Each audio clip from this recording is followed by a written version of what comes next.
Hey, welcome back to my channel, Duct Tape Mechanic.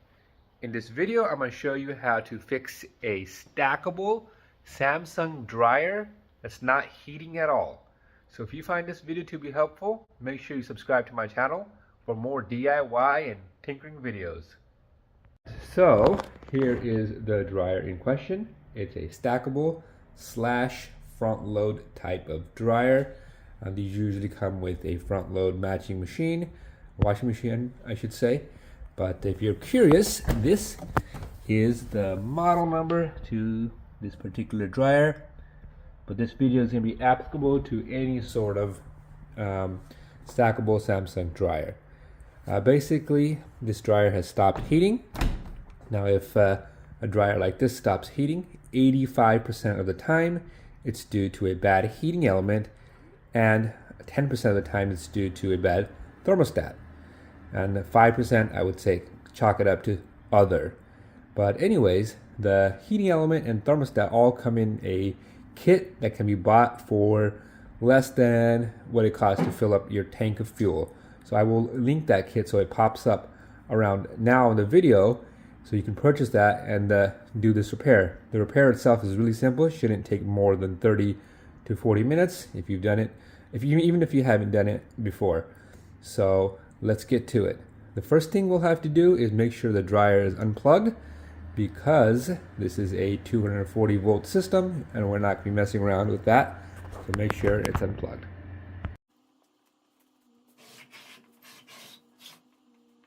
So after unplugging the dryer, we're going to undo these two screws, so 1 and 2. You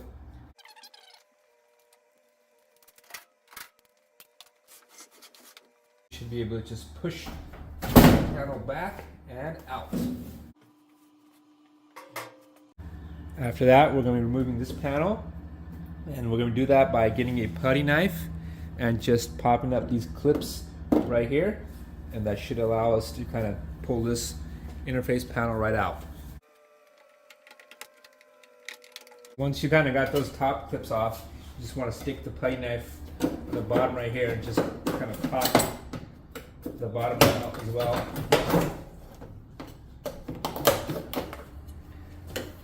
And then just undo the two electrical connectors on this side.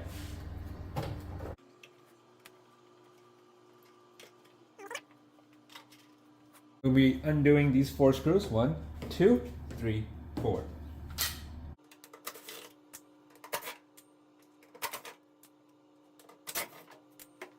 We're going to open up the door right here and remove these 4 screws. 1, 2, 3, 4. And we're just going to pry off this top right here, this front piece. Sometimes you can just push down on these clips. Other times you can just get a putty knife and stick it behind there. There's 2 clips. This one I think I'm going to have to kind of push down. There we go. And this front door should come off. When it does, there will be a electrical connector for the light switch, which you're going to have to pull off. And then we should be able to just pull up and get that door out of there. After that, we're going to be removing this bracket right here, and it should be just 4 screws. 1, 2, 3, 4.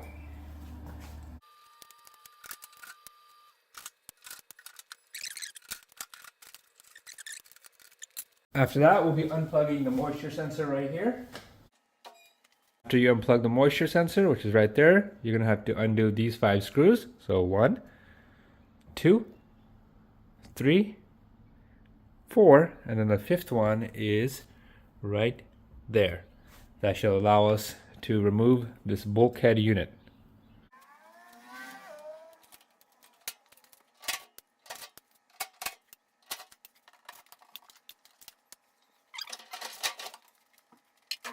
Alright, so to get the idler off is not that difficult. I'm going to try to demonstrate this. This is my hand going back here, and we're just going to push it to the left, so which is this way, as indicated by my finger moving. So I'm going to push this white idler pulley right here to the left, and then I'm just going to, with my middle finger, just unhook it from the motor pulley. So it just comes off like that. So here's the belt all loose. And that's all there was to it. Before pulling out the drum, I do like to mark the front of it. So on the front, I'll mark F. So as you can see, we've got this dryer completely apart and we have access to the heating element. And as you can see, this is a good time to go ahead and vacuum out that dryer. I will do that off camera, but I'm just going to do a quick test and keep it really simple to show you what you need to replace here. But before we do that, let's just take a look at the dryer kit. So this will be a similar kit to what I'm going to be linking, where I've already linked in this video. So you got the thermal cutoff right here, you got the thermostat right there, and high limit cutoff, and all the other various thermal fuses and protection systems. And basically, here is the heating element. Now we're going to do a test. Basically what we're going to do is I'm going to test the heating element for electrical continuity. If the element has no continuity, I'm just going to replace this element with the one that was in there, and that's going to solve the issue. Now if you do this test and the element is good, meaning it's got electrical continuity, I'm going to show you what that means in a second, but then what we're going to do is we're just going to replace, pretty much, we'll leave the element the same, we will leave the element inside, and we'll just replace all of the other the thermostats and the cutoffs. So basically 1, 2, 3, and 4. The kit includes all 4 of those components. So then that's going to solve about 95% of the non-heating issues on this sort of Samsung dryer. Majority of the time it's going to be that heating element, but if it's not, just go ahead and leave that heating element in there and replace everything else. Because some people will be like, hey, if this thermal cutoff is bad, why can't I just replace that and be with it? Why do I have to replace everything else? Well, that's just a safety mechanism. That's like a fuse. So the reason it's blowing is most likely, you know, there's either an obstruction in your air pathway, which you need to clean up the ductwork of your house prior to even installing this back, or there's an issue with one of the thermostats. So this is better to go ahead and just do all 4 of those all 4 of those things. So 1, 2, 3, and 4 while this thing is already open. But anyways, let me show you how to test the element. To test the element is really simple. We're just going to use a screwdriver to remove one of the terminals, and then we're going to take our multimeter, just put it into continuity mode, aka beep mode. So if there's a continuous path, it's going to make this sound. That's going to tell us that there's no break in that wire. So we're just going to put 1 terminal there and 1 terminal there, and as you could see that there is no continuous path. There's no beeping. The reason they beep because these 2 contacts touched earlier. So you put 1 there, and there's no beeping.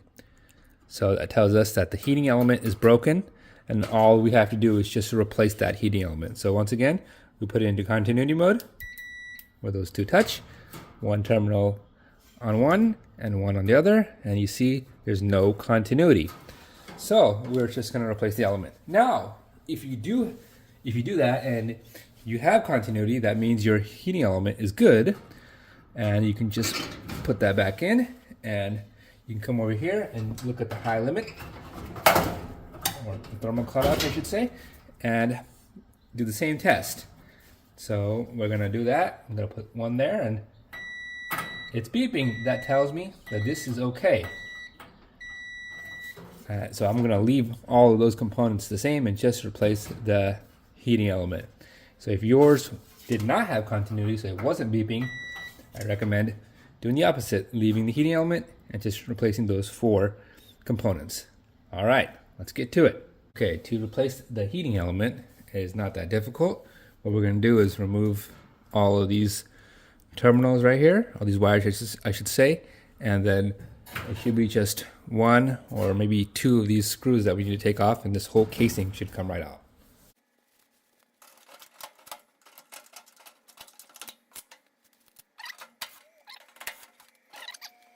Okay, so with the casing out, we're going to remove this and this. This is held in by 2 screws, and this is held in by 2 as well.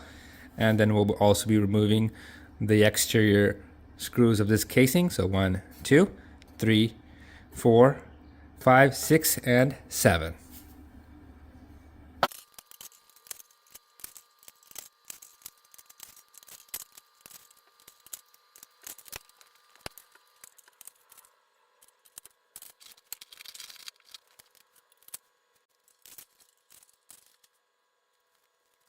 Those screws have been removed. You may realize that the case is not coming off because it's got this little tab right here that needs to be pried up.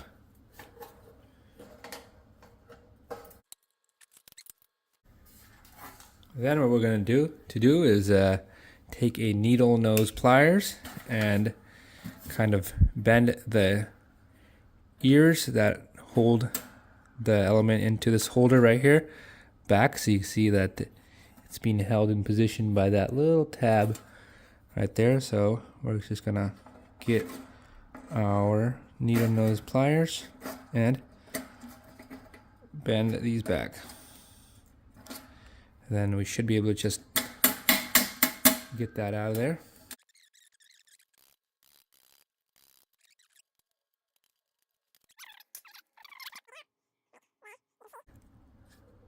The element is broken right there. All right, let's just go ahead and install the new one. Just basically just put it into place and put the screws back on. That the holes align with the holes of the casing. So you may have to do a little bit of pushing and pulling.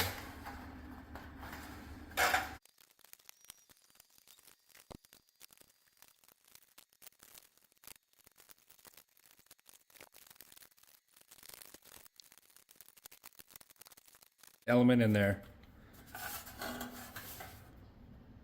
and then don't forget to bend these tabs back down, and then that one there. And then most importantly, you want to go ahead and fold these tabs either up or down so they don't come out.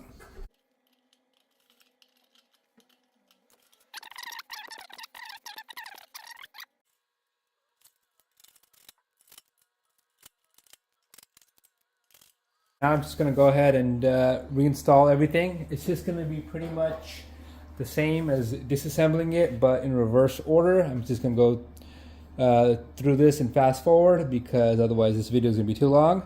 So let's do it and let's see if this thing actually works.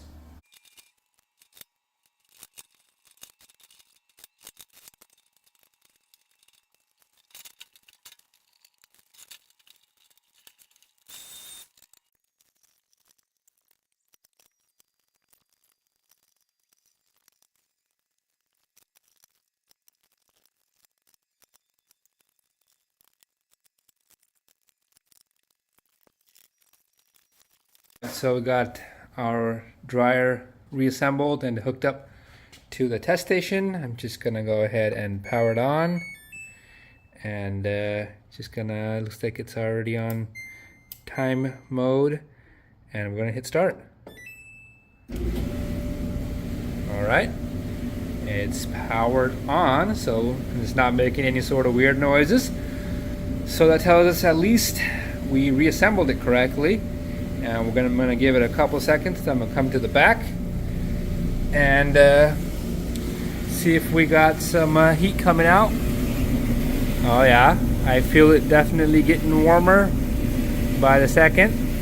I can also smell it. So yeah, that's how you fix this sort of Samsung stackable dryer that's not heating. I just need to wipe this thing up and it should be ready to go. So if you found this video to be helpful, make sure you hit the thumbs up sign.